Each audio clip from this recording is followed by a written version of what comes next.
कोई व्यापार नहीं चलता हो, दिक्कत आ रही हो, तो हनुमान जी के दूसरे नंबर का भाई गतिमान का स्मरण करो। हनुमान जी के उल्टे पांव का सिंदूर लाकर गतिमान का नाम लेकर स्वस्तिक बना दिया जाए व्यापार वाली जगह पर, तो व्यापार अच्छा चलने लगता है महाराज। कोई व्यक्ति पैसा खा गया, नहीं दे रहा, बहुत परेशान हो गए, मांग मांग कर दे गए, नहीं दे रहा, हाथ जोड़ लिए, पांव जोड़ लिए, सब कुछ कर लिया, नहीं दे रहा, तो हनुमान जी के तीसरे नंबर का भाई रतिमान, रतिमान, गतिमान नहीं, रतिमान, रतिमान का नाम लीजिए। पीपल के पत्ते पर लाल सिंदूर से जो व्यक्ति पैसा लेकर गया उसका नाम लेकर बहते हुए पानी में अपनी कामना कर रतिमान का नाम लेकर छोड़ दीजिए। 15 दिन में रतिमान ऐसी उतावली मचाता है कि उसको हाथ जोड़कर वो खुद फोन लगाकर बोलता भैया तेरा मैं पैसा लौटा दूंगा। रतिमान का स्मरण किया जाता है। रतिमान ध्यान दीजिएगा, हनुमान का एक स्मरण, पंचमुखी हनुमान का एक भाव।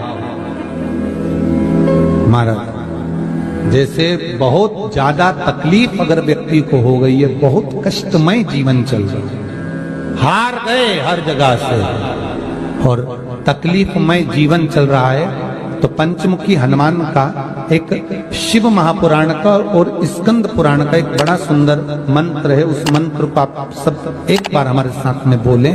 ओम नमो हनुमते रुद्र अवताराय सर्व शत्रु संहारणाय सर्व रोग हराय सर्व वशीकरणाय रामदूताय स्वाहा। बस इस मंत्र को हाथ में काली तिल लेकर, एक जौ लेकर और गूगल लेकर, थोड़ा सा उसमें गाय का घी डालकर, कंडे को या अग्नि को जलाकर इस मंत्र का 11 बार 21 बार जाप कर कर अपनी कामना कर कर छोड़ दीजिए। कैसा भी रोग हो, बीमारी हो, कष्ट हो, दुख हो, तकलीफ हो, 21 दिन के अंदर वो आनंद आना प्रारंभ कर देता है। इस मंत्र स्कंद पुराण का, शिव महापुराण का ये मंत्र मूल पंचमुखी हनुमान सुख देंगे। और एक और चीज याद रखिए महाराज, यदि कोई काम के लिए जा रहे हो, कोई व्यापार के लिए जा रहे हो या नौकरी करने के लिए जा रहे हो और लगी नहीं रही, बहुत तकलीफ पा रहे हो, सर्विस ही नहीं लग रही, बहुत कष्टमय हो गया, तो निवेदन करूंगा 5 पीपल के पत्ते पर बेसन के 5 लड्डू घर में बने हुए, गाय के घी के 5 लड्डू रख लो। उस लड्डू के बीचों बीच एक आटे का दिया और उसमें तिल्ली का तेल डालकर इसी मंत्र का प्रयोग कर कर पंचमुखी हनुमान का किसी भी हनुमान के मंदिर में जाकर, दक्षिण मुखी हनुमान के मंदिर में जाकर उसको रख कर आ जाइए। इसके बाद आप उस काम के लिए जाइए, आपका काम सफल हो जाएगा। आपको किसी को नहीं कहना पड़ेगा कि हाथ जोड़ना नहीं पड़ेगा, किसी के पांव नहीं पड़ना पड़ेंगे, तुरंत काम होगा। बस इस मंत्र का स्मरण कर कर पंचमुखी हनुमान का भूतेश्वर जो मंत्र है वो सुख देने वाला। पूरे घर में वास्तु के हिसाब से केवल एक दीवार ऐसी होती है जहां पर हनुमान जी का चित्र लगाया जाए।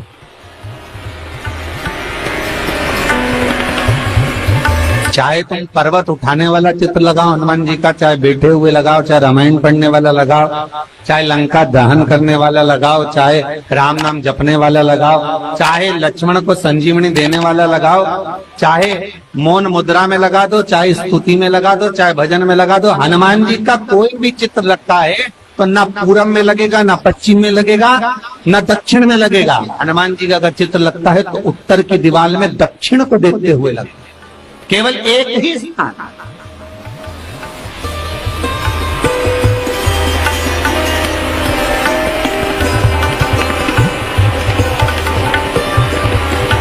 जैसे पूर्वजों के चित्र को, पितरों के चित्र को, गए हुए हमारे जीवों के चित्र को दक्षिण में विराजमान किया जाता है, उसी तरह हनुमान को उत्तर में विराजमान कर कर दृष्टि दक्षिण में कर दी।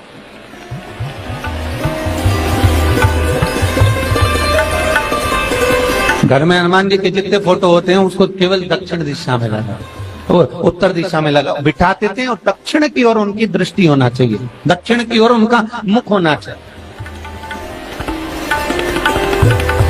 क्यों महाराज?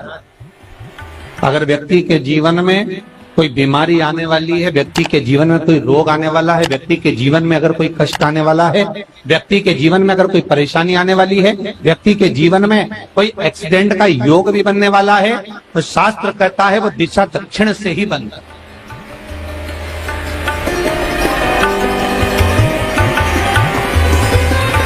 ये दक्षिण जो दिशा है ये यम की दिशा। यहाँ संपूर्ण परिवार के साथ यमराज अपने आनंद में निवास करते। और जब हमारे घर में, हम ये नहीं कह रहे कि आप हनुमान जी का फोटो लगाओ, हम ये भी नहीं कह रहे, आपके घर में हो और आपने अगर विराजमान कर रखा है किसी दिशा में, तो हमारा तो निवेदन रहेगा, अभी तक आपने अगर जैसा रखा, पर एक बार दिशा बदल कर देखना कि रोग, बीमारी, कष्ट, दुख, तकलीफ में आपको लाभ मिला कि ना। हनुमान जी ने केवल दक्षिण दिशा की ओर अगर मुख कर हमने विराजमान कर दिया, फोटो ही विराजित किया। हम ये नहीं कहेंगे आपसे कि आप बाजार से फोटो खरीद के लाओ फिर लगाओ, नहीं, आपके घर में हो तो आप लगा दें, आपके घर में हो तो विराजमान।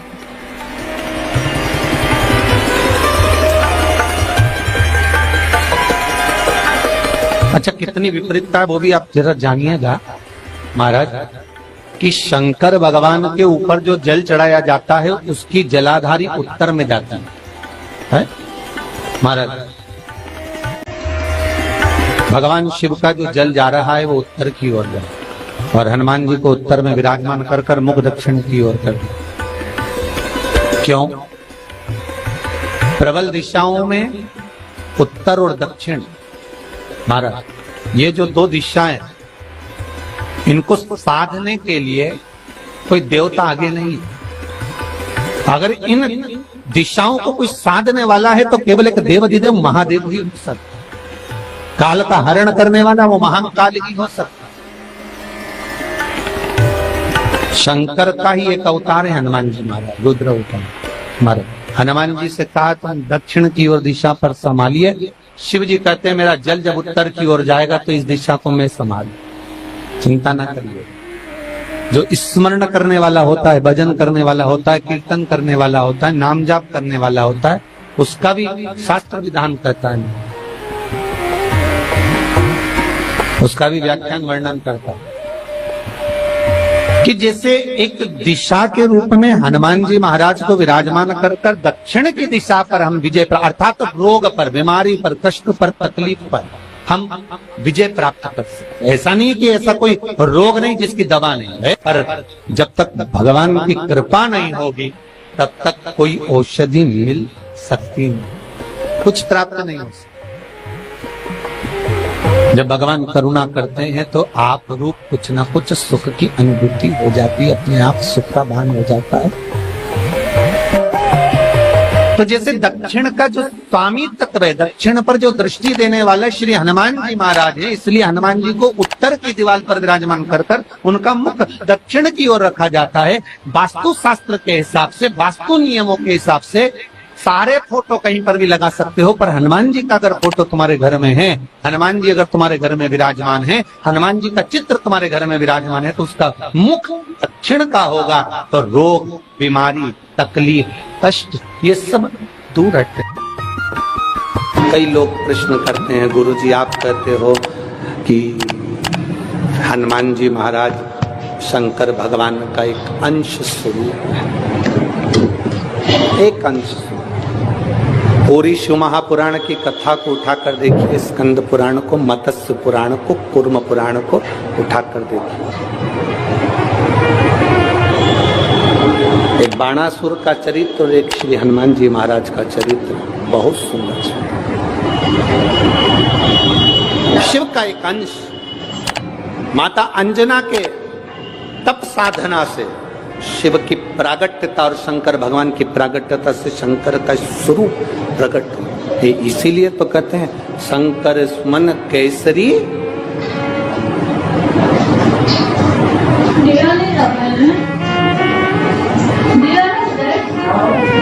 शिव का एक स्वरूप है हनुमान जी। हम तो हमेशा कहते हैं अगर आप हनुमान जी का भी दर्शन कर रहे हैं तो ये अंदाजा लगा कर रखें कि आप शंकर का दर्शन कर रहे हैं। आप शंकर का दर्शन कर रहे हैं तो ये अंदाजा लगा कर रखें कि आप हनुमान जी का दर्शन कर। सब एक, कोई भेद नहीं, सब एक, कोई भेद नहीं देवताओं। आप एक बेलपत्र,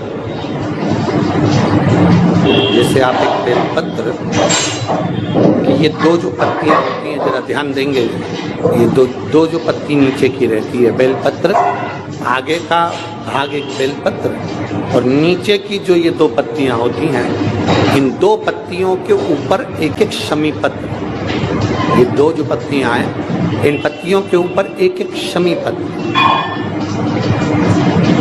और लाल चंदन ये रखकर, कितना भी रोगीला व्यक्ति हो, रोग से ग्रसित व्यक्ति हो, जिंदगी में कितना ही दुख पड़ रहा हो, बेलपत्र की ये दोनों पत्ती जिसके ऊपर शमी पत्र रखकर, लाल चंदन रखकर श्री हनुमान जी महाराज और हनुमान जी महाराज के तीसरे नंबर के भाई श्री गतिमान जी। हनुमान जी कितने भाई हैं?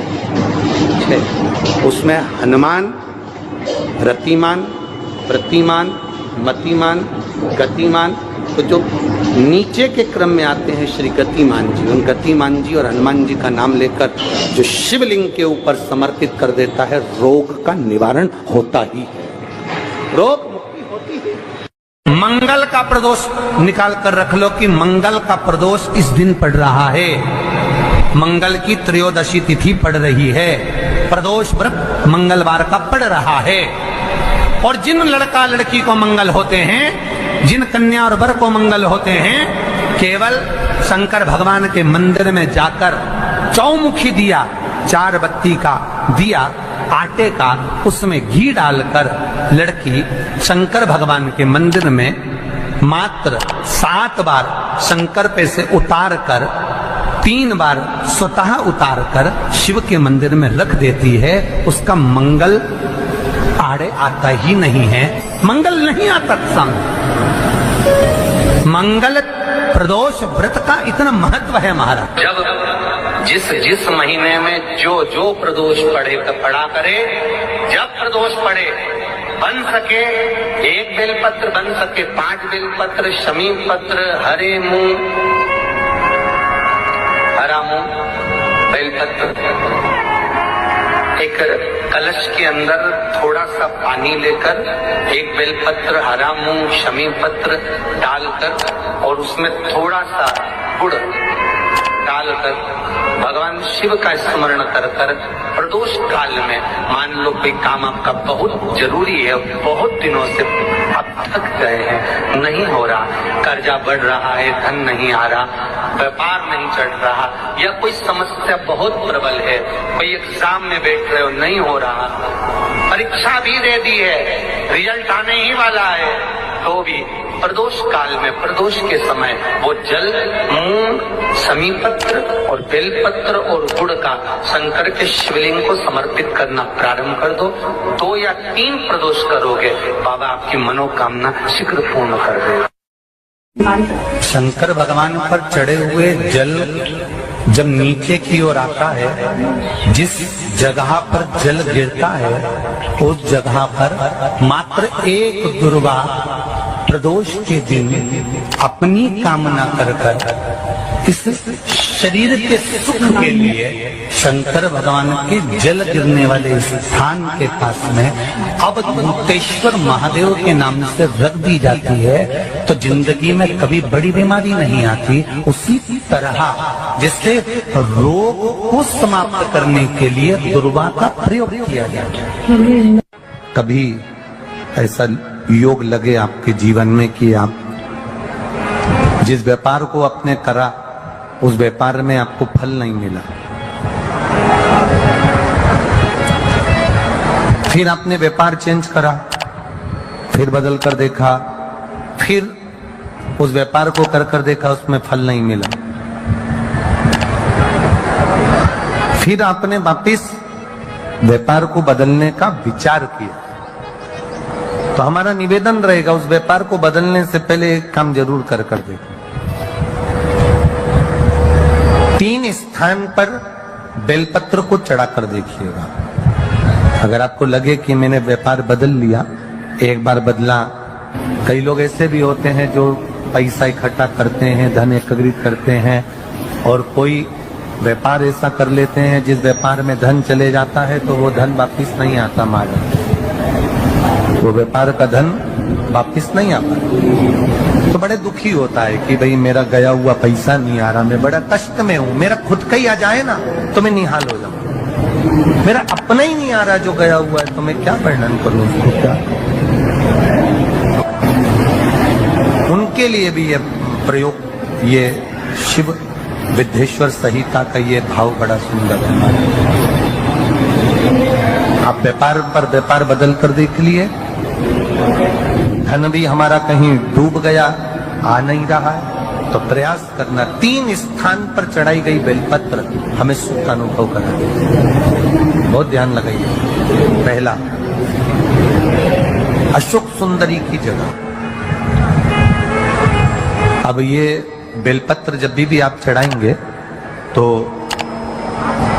रविवार की अगर प्रदोष पड़ जाए, कौन से दिन? रविवार की प्रदोष के दिन ये प्रयोग अवश्य कर कर देखिएगा। ज्यादा बार नहीं करना है, केवल एक ही बार करना, बाबा स्वयं कृपा करेगा। अपने मंदिर में अर्थात अपने घर के पास कोई मंदिर हो, शिवालय हो, देवालय हो, जहां शंकर भगवान विराजमान हो, शिवलिंग हो, ऐसी जगह पर अवश्य करें। हमें कहीं दूर जाकर ये प्रयोग नहीं करना, अपने शिवालय, अपने जो घर के आसपास में शिवालय हो वो। एक बेलपत्र अशोक सुंदरी वाली जगह। अब उसको अशोक सुंदरी की जगह पर भी चढ़ाने का तरीका क्या है? जब हम बेलपत्र चढ़ाएंगे तो उस बेलपत्र को चढ़ाते समय आपकी जो बेलपत्र की डंडी है, वो बेलपत्र, रविवार प्रदोष के दिन का ये उपाय है महाराज। ये बेलपत्र की जो डंडी है, इस डंडी का भाग शिवलिंग की ओर होना चाहिए। ये जो डंडी है, इसका भाग अशोक सुंदरी पर जब चढ़ाएंगे तो शिवलिंग की ओर इसका भाग होगा महाराज। दूसरी, बेलपत्र को जब हम समर्पित करेंगे, जया, विषहरा, सामरीवारी, दौतली, देव, मान लो जलाधारी ऊपर नहीं है शंकर जी के, तो उसका स्मरण कर कर 5 कन्याओं का नाम लेकर जया